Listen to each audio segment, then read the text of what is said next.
Today we're going to be learning how to do Square-1 notation. So let's start.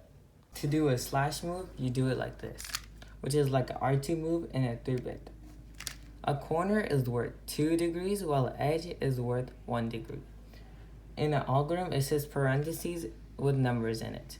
Those numbers are the amount of degrees to move. First number in the parentheses is moving the top layer like a U move in a 3x3.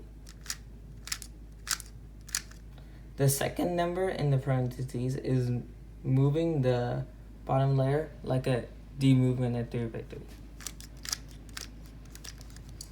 Then there are negative numbers in the parentheses, which are opposite of the positive number.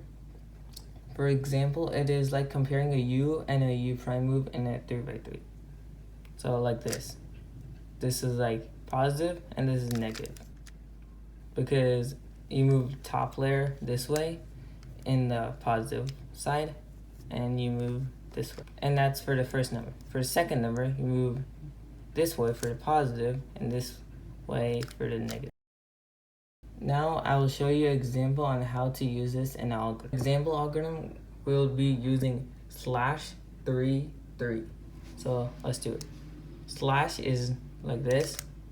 Then 3 3 is, let's do the first number. So the 3 is the first number and we're gonna do that. 1, this counts as 1, then this counts as 2. So we add both of them and we move. And since we were moving this way, we were gonna count all the numbers this way.